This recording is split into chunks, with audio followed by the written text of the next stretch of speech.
5 स्थान बताए हैं। 2-5 मिनट में भी आपका ध्यान कितना केंद्रित होना चाहिए वो स्थान बताए, कितना केंद्रित होना चाहिए। पहला, जिस समय पर तुम्हें समय मिले, तुमको लगे कि अब मेरे को भगवान को दीप लगाना, दिया लगाना, 5 स्थान पर तुम्हारे ध्यान की केंद्रता होना चाहिए।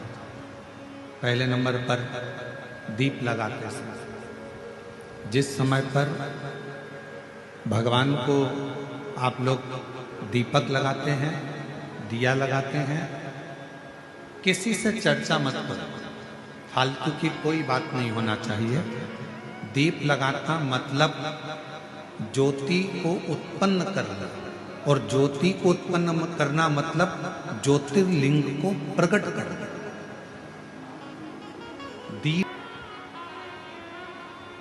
दीपक की जो ज्योति है वो ज्योतिर्लिंग का ही प्रतीक है,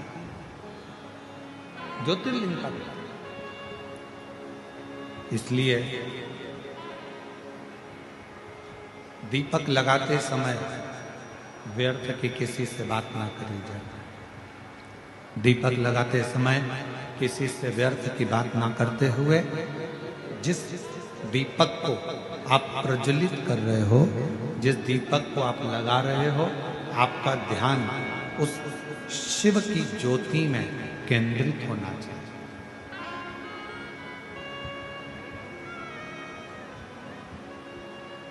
भगवान शंकर की ज्योति में आपका ध्यान केंद्रित, और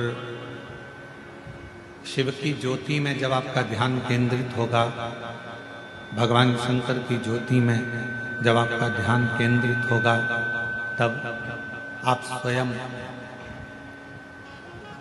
भगवान शिव का साक्षीकरण 2 क्षण में करो।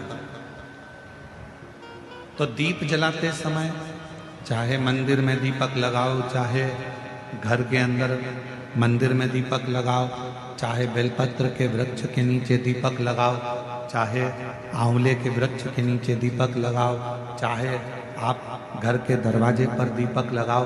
दीपक लगाते समय तुम्हारा ध्यान केंद्रित दीप में जो ज्योति है, ज्योति में जो शिवलिंग है, ज्योतिर्लिंग है, उस ज्योति का दर्शन करते समय अपने ध्यान को केंद्रित। दूसरा, भगवान शंकर को, सूर्य नारायण भगवान को, तुलसा महारानी को, बेलपत्र को, आंवले के वृक्ष को, पीपल के वृक्ष को, बट वृक्ष को, शमी वृक्ष को जब आप जल चढ़ाएं, तो जल चढ़ाते समय भी व्यर्थ की बातें ना करते हुए, जल चढ़ाते समय जल की जो धार है उस धार पर अपना ध्यान केंद्रित होना चाहिए। उस प्रेशर बढ़ाओ, प्रेशर, उस धार पर आपका जल की जो धार हो, उस धार पर आपका ध्यान केंद्रित हो। दीपक की ज्योति पर आपका ध्यान केंद्रित हो, जल की धार पर आपका ध्यान केंद्रित हो।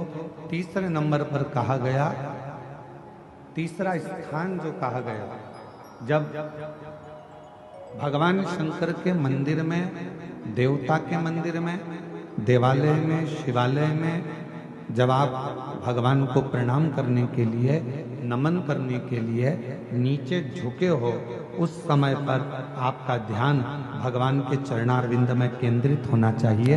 ये तीसरे नंबर का स्थान है। ज्योति, ज्योति, जलधार, चरणारविंद को नमन करना तीसरा। और चौथा स्थान बताया, नंदी के पास जब आप बैठो। हमने पहले भी कथा में कहा, जब कोई बहुत ज्यादा, बहुत बड़ा कोई तकलीफ, कोई कष्ट, कोई दुख, कोई परेशानी आपकी जिंदगी में यदि आ गई हो, तो नंदी के पास शंकर जी को जल चढ़ाने के बाद 2 मिनट, 2 क्षण, 1 मिनट, 5 मिनट जितना मिल जाए आधा मिनट 1 सेकंड नंदी के पास बैठना चाहिए। नंदी के, और कौन सा स्थान बताया? तो कहा नंदी का जो पांव आगे का एक चरण नंदी का उठा हुआ रहता है। दर्शन करें आप लोगों ने, किस किस ने करें? जरा हाथ उठाओ, करें सब लोगों ने। नंदी का आगे का एक पांव उठा हुआ होता है। तो नंदी, जब तुम कोई विषम परिस्थिति में हो, बहुत टेंशन में हो, बहुत तकलीफ में हो, बहुत कष्ट में हो, और बहुत ज़्यादा कोई डिप्रेशन में हो, कोई चिंता में हो, कोई बात अगर तकलीफ की है, तो नंदी का जो पांव उठा हुआ रहता है, उस पांव के पास में थोड़ी देर, नंदी के साइड में थोड़ी देर, 1 सेकंड, आधा सेकंड, आधा मिनट, 1 मिनट, 2 मिनट, 5 मिनट, जितना आप बैठो और थोड़ी देर बैठकर बाबा की ओर ध्यान को केंद्रित करो और अपने मन की बात कह दो। वो चौथा स्थान बताया, मन को केंद्रित करने।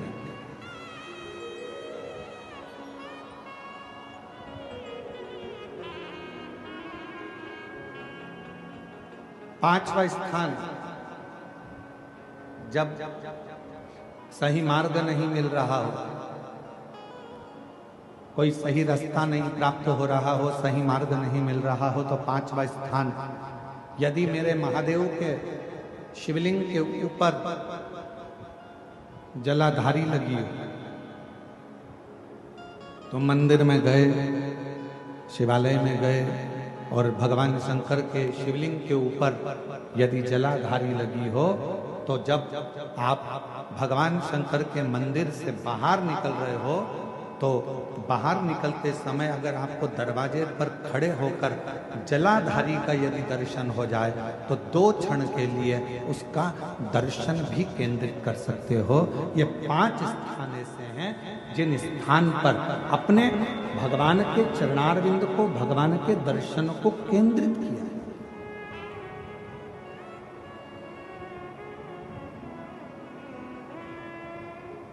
पांच सभी लोग बोलेंगे साथ में।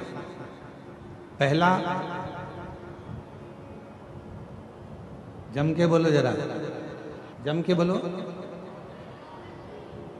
आवाज नहीं आ रही है।